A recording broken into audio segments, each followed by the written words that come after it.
Hello and welcome. I'm so glad you could join me. Come in from the chill of the evening and find a place of warmth and comfort. The day is done, its duties fulfilled, its challenges met. Whatever it held for you, you can set it down now. Lay it gently aside, like a heavy coat you no longer need to wear. Here, in this quiet space, there is nothing required of you. No decisions to make, no problems to solve. There is only the soft rhythm of your own breath, the feeling of the blankets around you, and the sound of my voice. I'm Petra, and it's my great joy to be here with you, to ease the transition from the waking world to the world of dreams. Before we begin our story, let's take a moment just for us. A small pocket of stillness in the turning of the world. Let's take a breath together. A slow, deep inhalation, feeling your lungs expand with calm, clean air. And now, a long, gentle exhalation, letting go of all the noise and hurry of the day. Feel the tension release from your brow, your jaw, your neck. Let your shoulders fall away from your ears. There is nowhere else to be. You are exactly where you are meant to be, safe, settled, and at peace. Tonight, I want to tell you a story you may think you know, the tale of the princess and the pea, but we will not rush through it. We will wander through its corridors and gardens, exploring its quiet corners and hidden depths. It is a story about sensitivity, about truth, and about finding what is real in a world that is often filled with pretense. You don't need to hold on to every word. Let them wash over you like a gentle tide. If sleep comes to claim you, that is a beautiful thing. I will still be here, finishing the tale. So now, get comfortable. Let your body grow heavy and your mind grow soft. Allow your breath to find its own easy, peaceful rhythm, and let us begin. Once upon a time, in a kingdom nestled amongst rolling green hills and serene, silver-blue lakes, there lived a young prince named Alistair. His kingdom, Aethelgard, was a prosperous and peaceful one, known for its magnificent white-walled castle that seemed to rise from the mist of the lakeshore each morning like a dream made solid. The people were content, the harvests were bountiful, and the court was a place of polished elegance and impeccable manners. Prince Alistair was, by all accounts, a fortunate young man. He was kind-hearted, intelligent, and possessed a thoughtful nature that was somewhat rare in one born to such privilege. He loved to walk in the royal gardens, not just along the manicured paths, but in the wilder groves of ancient oaks and willows that bordered the forest. He loved the company of books, their pages filled with adventures and philosophies that transported him far beyond the castle walls. And he loved his parents, the wise King Theron and the observant Queen Isolde, who ruled with a gentle and just hand. Yet, despite all his blessings, Prince Alistair was quietly, deeply lonely. It was a loneliness that lived not in his circumstances, but in his heart. He had reached an age where it was expected, and indeed necessary, for him to marry and secure the future of the royal line. And so, for the past 2 years, the castle had played host to a seemingly endless procession of princesses from neighbouring and distant lands. They came with great fanfare, their carriages laden with chests of shimmering gowns and jewels that caught the light with a blinding brilliance. They were all, without exception, exquisitely beautiful. There was Princess Seraphina, with hair like spun gold and eyes the colour of a summer sky.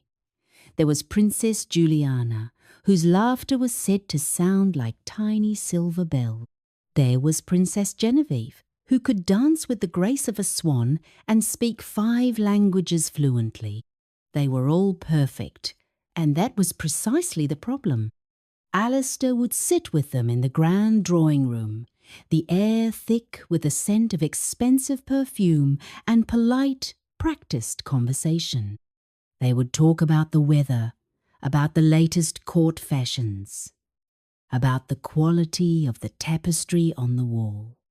Their smiles were flawless, but they never quite reached their eyes.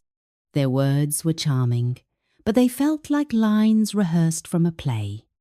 They presented a perfect, polished surface, but Alistair could never seem to find the person underneath. He longed for a conversation that was not a performance.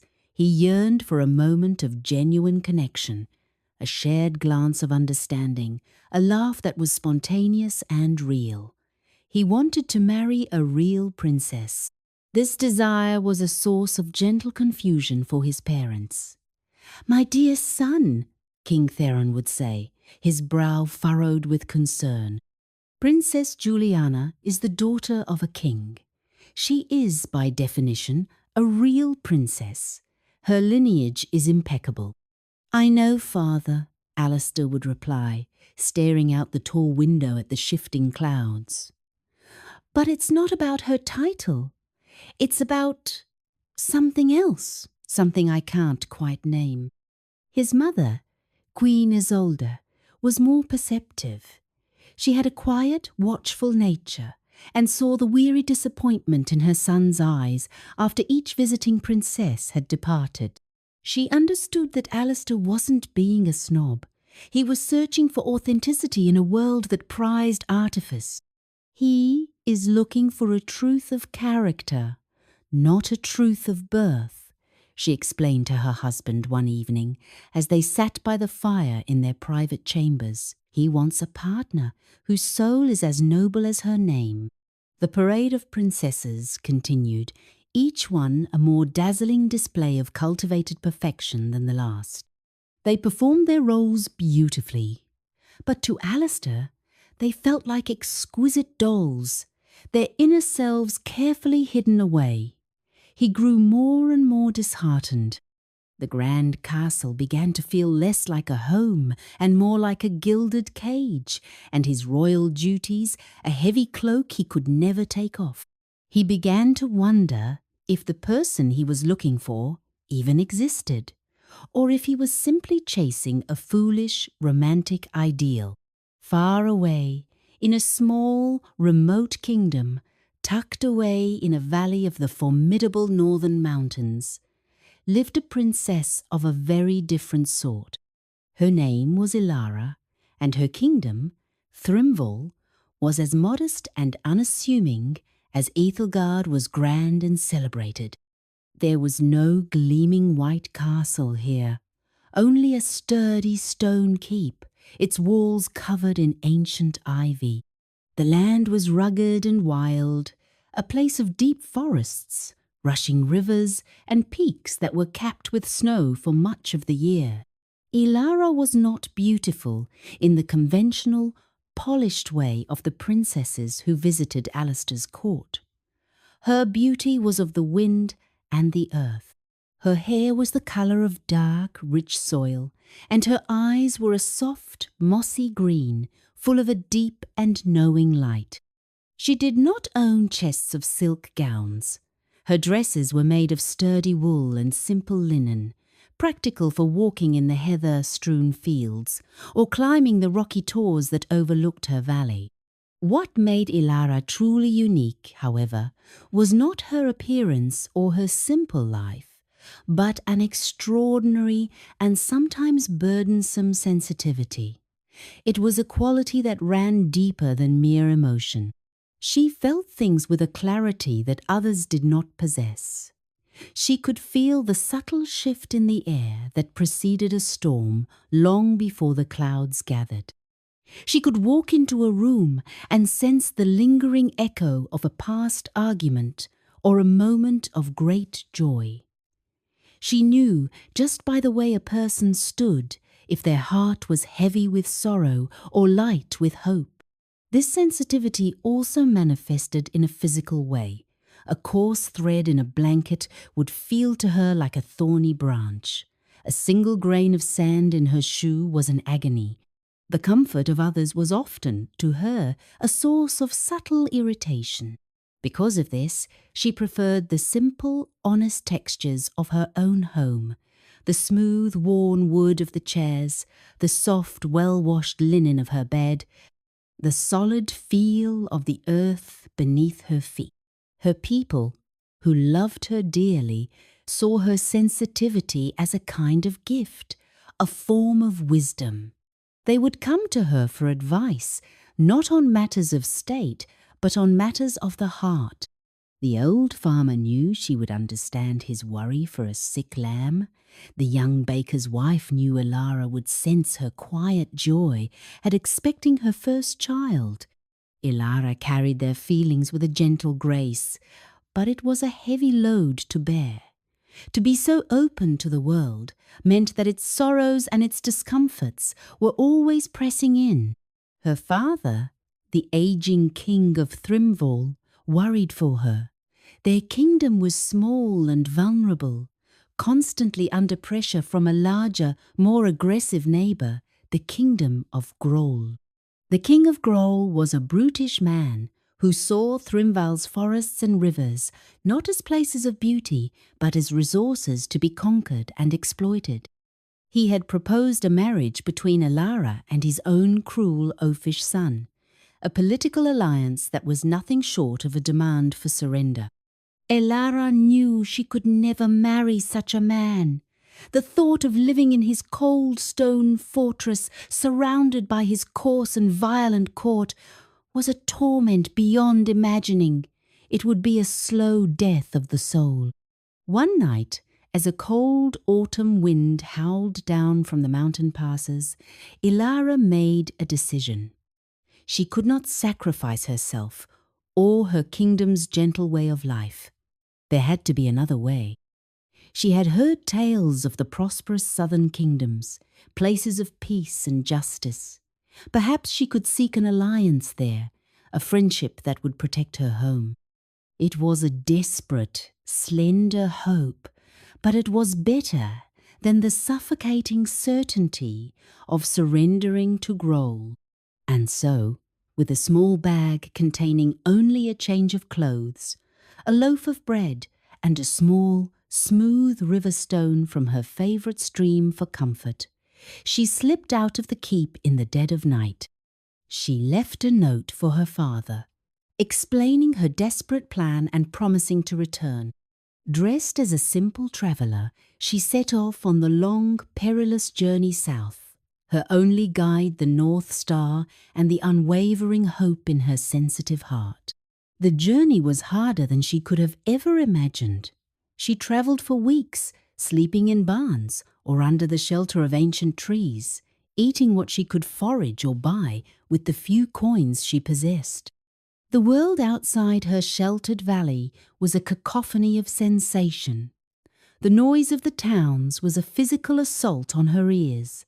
The suspicion in the eyes of strangers felt like a sharp sting. The ground beneath her felt different, less solid, less welcoming. Yet she pressed on, driven by the love for her home and the deep-seated belief that somewhere in the world there must be a place of kindness and understanding. After many weary weeks, she finally crossed the border into the kingdom of Aethelgard. The land here felt different, softer. The air was gentler. The hills rolled more peacefully. For the first time in a long time, a fragile sense of hope began to blossom in her chest. It was on a late afternoon, as the sky was beginning to bruise with the colours of an impending storm, that her hope was nearly extinguished. She was walking through a dense forest when the wind began to rise, not with the clean howl of her mountain home, but with a low, menacing moan. The sky turned a sickly shade of yellow-grey. The birds fell silent. Ilara's every nerve ending tingled with alarm. This was no ordinary storm. There was a violence in it, a wild fury that felt personal and cruel. In Prince Alistair's castle, the day had been particularly trying. Another princess, the impeccably poised Princess Iseline, had departed that morning, leaving behind her a wake of polite, meaningless chatter and the faint scent of jasmine. Alistair felt a familiar wave of despair wash over him. He stood in the great hall, staring at a portrait of his great-grandfather, a stern-faced man with eyes that seemed to challenge him across the centuries. Was he failing his lineage? Was he being foolish and selfish? The air in the castle grew heavy and still, the light outside taking on an eerie, bruised quality. Servants hurried to and fro, lighting lamps and closing the heavy shutters against the coming storm.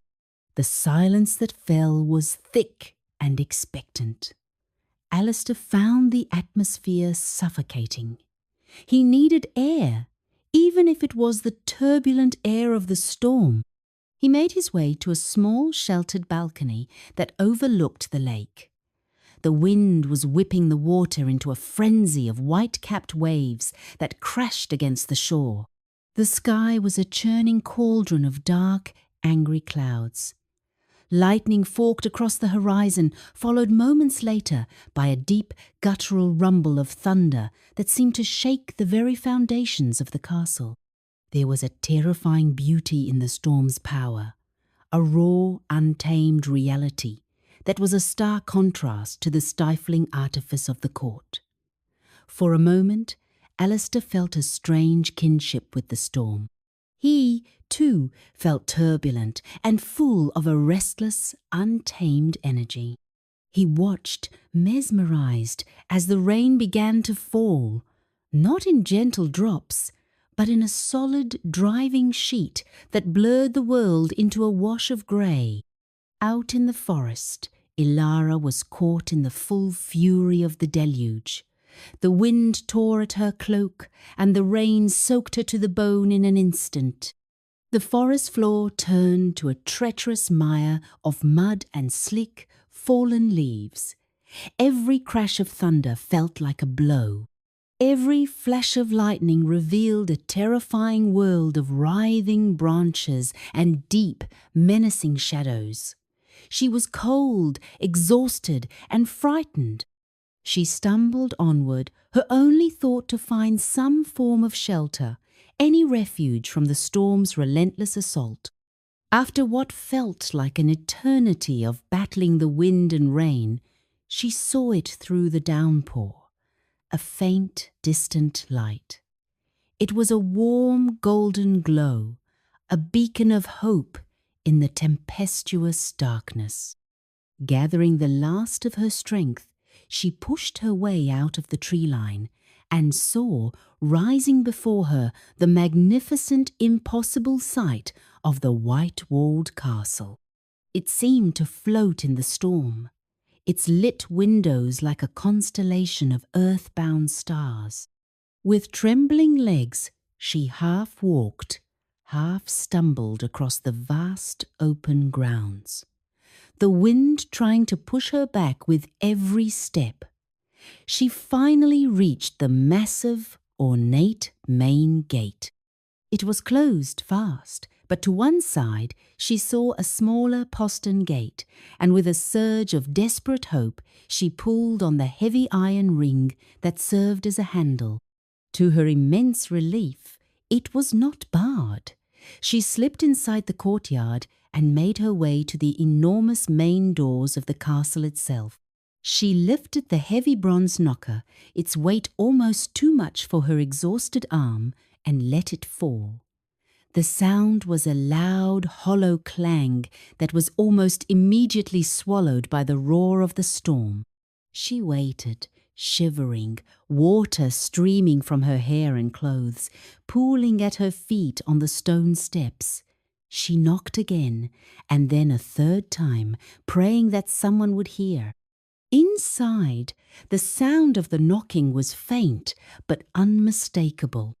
A guard, startled from his doze by the fire in the great hall, went to the door, grumbling about who could possibly be out on a night like this.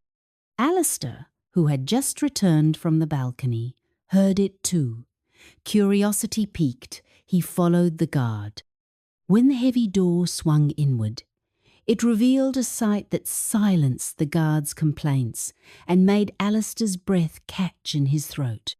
A young woman stood on the threshold, drenched and dishevelled, her simple woolen cloak plastered to her slender frame.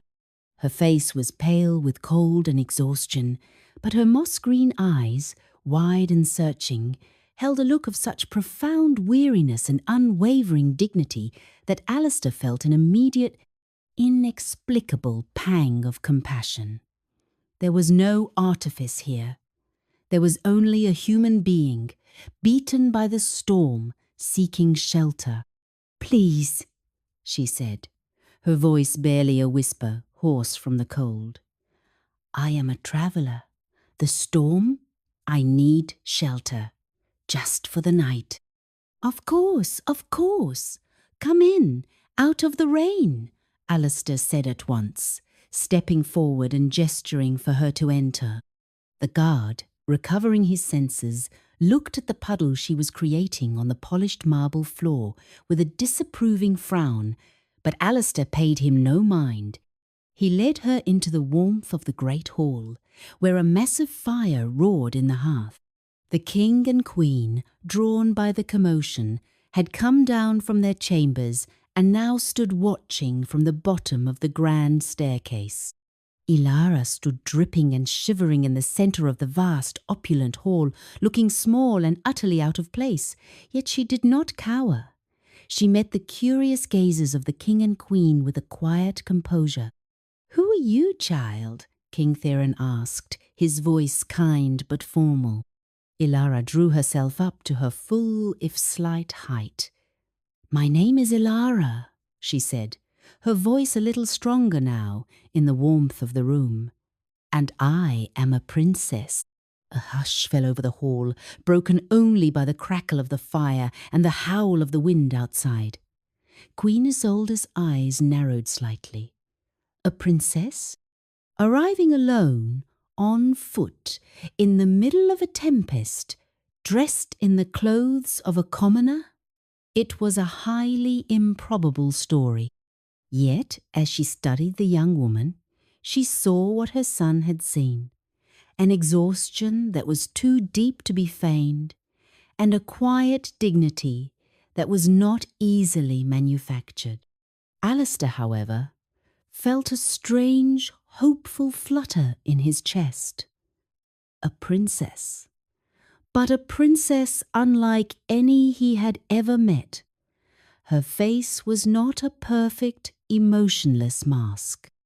It was a map of her weariness, her fear, and her resilience. When he looked into her eyes, he did not see a reflection of his own rank. He saw a deep, quiet soul. For the first time, he felt a flicker of what he had been searching for. This, perhaps, was what real looked like. The queen, ever practical, took charge. "Well, princess or not, you are soaked to the skin and half frozen. You shall have a hot bath, a warm meal, and a soft bed for the night. In the morning, we can talk more." She motioned to a pair of ladies in waiting, who hurried forward to escort the strange, bedraggled visitor upstairs. As Ilara was led away, Alistair watched her go, a storm of his own brewing in his mind. He was filled with a confusing mixture of hope, doubt, and an overwhelming protective compassion. Later that evening, the royal family sat together in their private drawing room. The storm still raged outside, but inside, the atmosphere was charged with a different kind of turbulence. "A princess?" the king mused, swirling the wine in his goblet. It seems unlikely. Thrimval, I have heard of it, a small, insignificant kingdom in the northern mountains, poor as church mice, if the rumours are true, which could be precisely why she is here, claiming a title she may not possess, Queen Isolde added, her fingers tapping thoughtfully on the arm of her chair. She could be an adventuress seeking a fortune. Alistair, who had been silent until now, spoke up, his voice firm. Or she could be telling the truth. Perhaps a real princess is not someone who arrives in a gilded carriage, but someone who has the courage to travel alone through a storm. His mother looked at him, her expression unreadable. She saw the hope in his eyes, the eagerness to believe. She knew how much he longed for this to be real, and that very longing made him vulnerable. A mother's instinct is to protect her child, not just from physical harm, but from disappointment and deception. She needed to know the truth for his sake. And then, an idea began to form in her mind. It was an old idea, a strange and whimsical test she had heard of in a story her own grandmother used to tell. A test for the most delicate, the most finely bred, the most sensitive of royalty. A test for a real princess. There is a way to find out, she said softly, a faint, mysterious smile playing on her lips. What do you mean, my love? The king asked, leaning forward with interest. We shall give her the finest guest chamber, the queen began, her voice low and conspiratorial. We will prepare for her the most comfortable bed imaginable. But first, I will go to the storeroom and fetch something very small. What is it? Alistair asked, intrigued. The queen's smile widened. A single dried pea. The king looked utterly baffled. Alistair simply looked at her, waiting. I will take the bedstead, she explained, and place the pea directly upon the wooden boards. Then we shall pile 20 mattresses on top of it. And on top of the 20 mattresses, we will place 20 of the softest, most luxurious eiderdown quilts. We will create a bed of such magnificent, overwhelming comfort that no ordinary person could possibly feel anything amiss. And what will that prove? The king asked, still not understanding. It will prove everything, the queen replied, her eyes twinkling. Because only a true princess, someone with the most exquisitely refined and delicate sensitivity, could possibly feel a single tiny pea through such a mountain of bedding. If she sleeps soundly, she is an impostor. But if she complains in the morning of a terrible night's sleep, then she is as real as she claims to be. Alistair was quiet for a long moment. It was a bizarre, almost ludicrous plan, and yet it resonated with something deep inside him. It wasn't a test of knowledge or beauty or etiquette. It was a test of something innate, something hidden beneath the surface. It was a test for the very quality of authenticity he had been searching for. Do it, he said, his voice full of a sudden, quiet conviction. And so, the strange and secret preparations began. While Alara soaked in a hot, scented bath, her weary muscles slowly unknotting, the queen herself went to the kitchens. She rummaged through the sacks of dried goods until she found what she was looking for, a single, perfect, hard little green pea. She held it in the palm of her hand, a tiny, unassuming object that now held the weight of a prince's hope and a kingdom's future. Then she directed the servants. The guest chamber chosen was one of the grandest in the castle, with silk-panelled walls and a fireplace large enough to stand in. The great four-poster bed, carved from dark ancient oak, was stripped bare. The Queen, with a sense of quiet ceremony, placed the tiny pea right in the centre of the wooden bedboards. Then the procession began. 2 strong footmen, their faces masks of professional indifference, began to haul mattress after mattress into the room. They were thick, heavy mattresses, stuffed with the finest horsehair and wool. They piled one on top of the other, creating a towering stack that grew higher and higher, reaching halfway to the ceiling. The footman had to use a small stepladder to place the final one. Next came the eiderdowns. They were light as clouds, encased in the smoothest, softest silk and linen, and filled with the down of the eiderduck, the most prized of all bedding. 20 of them were layered on top of the mattresses, a billowy, cloud-like mountain of pure luxury. The finished bed was a truly incredible sight, a towering monument to comfort. A set of ornate library steps had to be placed beside it so that its occupant could even climb into it. When all was ready, the Queen dismissed the servants with a stern look that warned them to speak of this to no one. She stood alone in the room for a moment, looking at the absurdly high bed. She felt a twinge of doubt. Was this foolish? Was she placing her son's hopes on a silly old wives' tale? But then she thought of the look in the young woman's eyes, that look of profound and honest weariness, and she knew she had to see it through. Meanwhile, Ilara, wrapped in a warm borrowed nightgown of the softest flannel, was brought to the room. When she saw the bed, she gasped. She had never seen anything like it. It looked less like a place to sleep and more like a throne for a giant. "Your Highness," said the lady, in waiting with a deferential bow, "we hope you will be comfortable. Her Majesty the Queen insisted you have the very best bed in the castle." Ilara looked from the woman's smiling face to the towering bed and back again. She was too tired to question the strangeness of it. All she wanted was to lie down and let the deep, dark quiet of sleep claim her. She thanked the lady-in-waiting, who then curtsied and left, closing the heavy door behind her. Left alone, Ilara walked slowly toward the bed. A fire crackled merrily in the hearth, casting a warm, dancing glow over the room.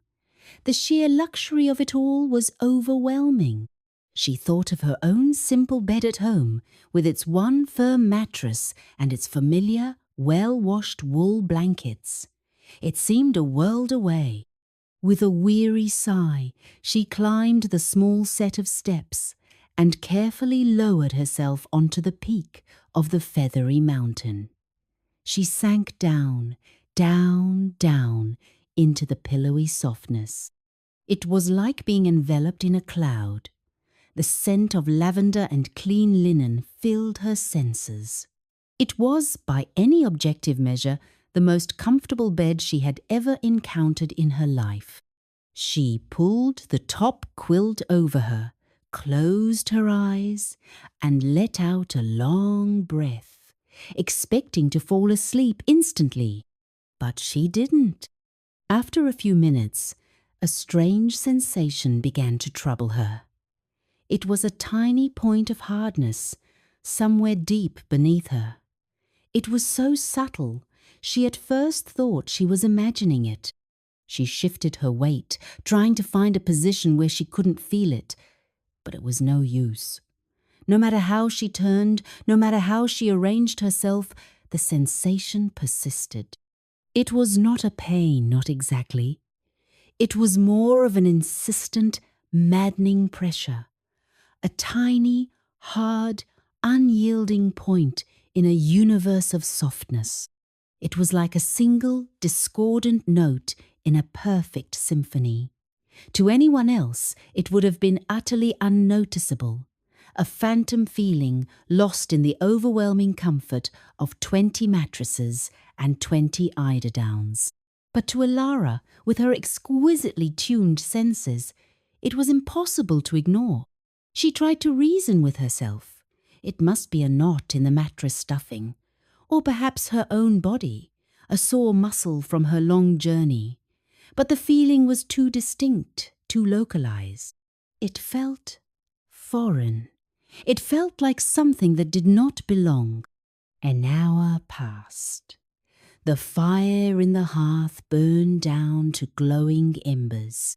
The castle fell into a deep, profound silence, broken only by the distant, muted sound of the rain still drumming against the thick castle walls. But Elara was wide awake.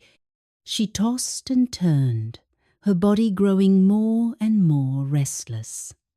The soft eiderdowns, which had at first felt like a comforting embrace, now felt like a suffocating prison. She pushed herself up and sat on the edge of the bed, her feet dangling high above the floor. She looked around the opulent room, its grand furniture just vague shapes in the dying firelight. She felt a wave of despair. Here she was, in a place of incredible safety and luxury, and yet she was more uncomfortable than she had been sleeping on the cold, hard ground of the forest. She thought of her own bed, of the honest simplicity of it. She could feel every lump and hollow in her thin mattress, but they were familiar lumps, a landscape her body knew and trusted. This bed was a stranger, a beautiful but deceitful stranger, hiding a small, hard secret deep within its layers. With a sigh of resignation, she lay back down, determined to force herself to sleep. She tried counting sheep, she tried deep breathing, she tried to focus her mind on the gentle sound of the rain. But the tiny, persistent point of hardness seemed to grow in her perception. It was as if it was calling out to her, a tiny, hard voice in the vast, soft silence, refusing to be ignored. The night stretched on, an endless expanse of restless, uncomfortable wakefulness. Her body ached with a strange, deep bruising sensation. It felt as though the single, tiny point was radiating discomfort throughout her entire frame. She felt as though she was sleeping not on a mountain of feathers, but on a single, sharp stone. By the time the first pale grey light of dawn began to seep through the gap in the heavy velvet curtains, Elara was exhausted. Dark circles had formed under her eyes, which were red-rimmed and weary. Her skin felt tender and bruised all over. She had not slept for a single moment. She felt a sense of failure and embarrassment. What would her hosts think? They had offered her their very best, and she had been unable to find a moment's rest. Downstairs, in the royal breakfast room, the atmosphere was thick with anticipation. The king, the queen, and Prince Alistair sat at the table, pretending to be interested in their food. A servant had been dispatched to inquire if their guest was awake and would be joining them. Alistair's heart was pounding.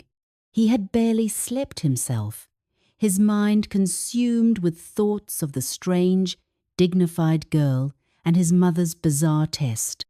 He desperately wanted her to be real, but he was also terrified of being disappointed yet again.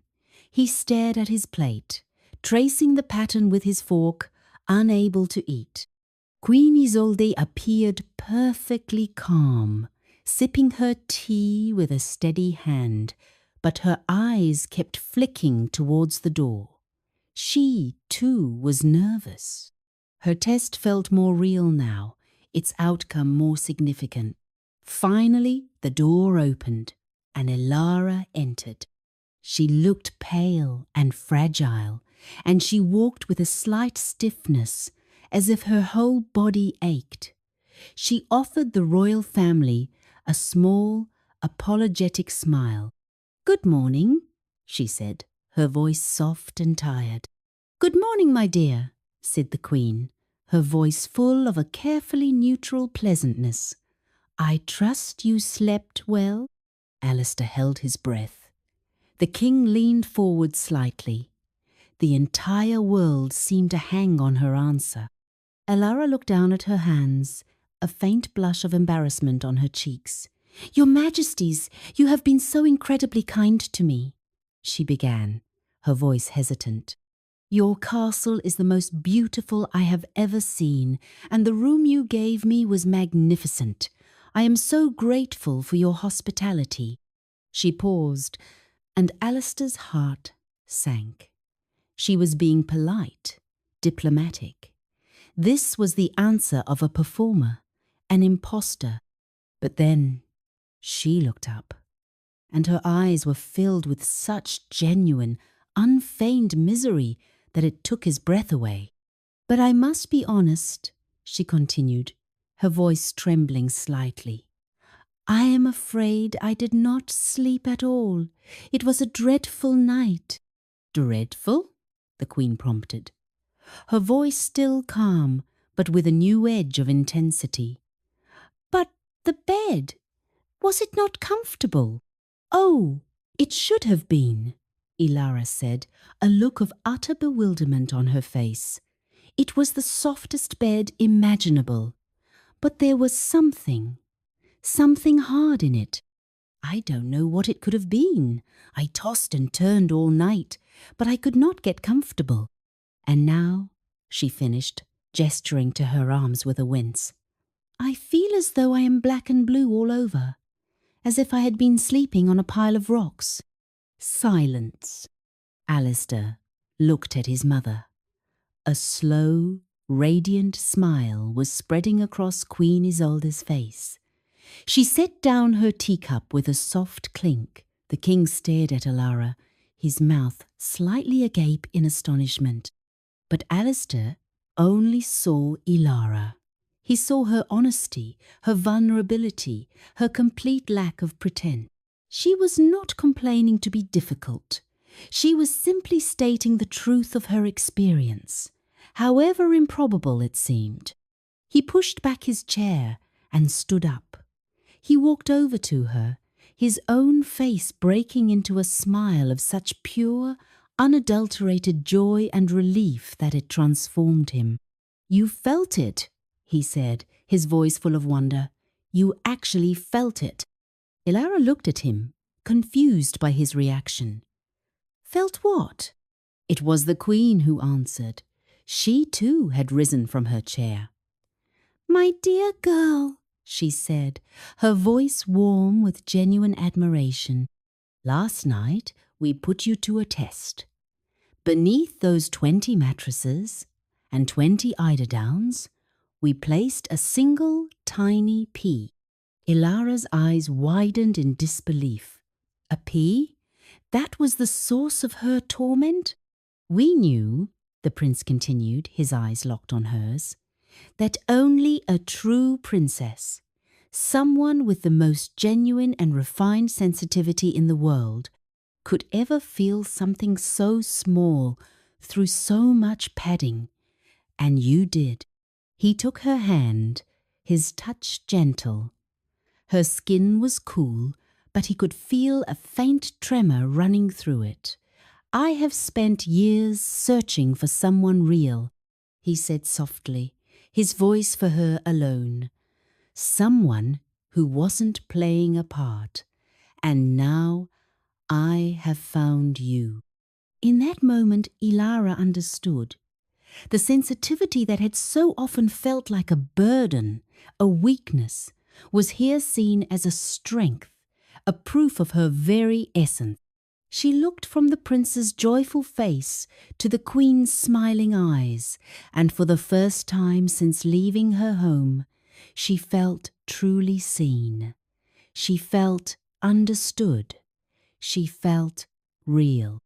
And so the prince married the princess. It was not a marriage of political convenience or calculated advantage. It was a marriage of two kindred spirits who had found each other against all odds. Alistair had found his authentic soulmate, and Elara had found a home where her unique nature was not just accepted, but cherished. Word was sent to her father in Thrimval, not with a demand for alliance, but with an offer of friendship and protection. The brutish king of Grohl, faced with the combined strength of two kingdoms, backed down, and Elara's home was safe. She brought to the polished court of Aethelgard a new kind of wisdom. Her sensitivity taught them to look beneath the surface, to listen not just to what was said, but to what was felt. Prince Alistair, no longer lonely, ruled by her side with a newfound confidence and joy. They were beloved by their people, for they ruled not just with authority, but with empathy and a deep, true understanding of the human heart. And sometimes, on quiet evenings, they would sit together by the fire, and Alistair would take her hand and smile, and he would think of the incredible, improbable journey that had brought her to his gate, and of the single, tiny pea that had revealed the truth of a princess, and in doing so, had answered the longing of a prince. For he had learned that what is most real, what is most true, is often not what is grand and obvious, but what is small, hidden, and felt only by a heart that is open enough to perceive it. And in that truth, they found their happily ever after, a life of comfort that was deep, genuine, and real, with no hidden discomforts to disturb their peace.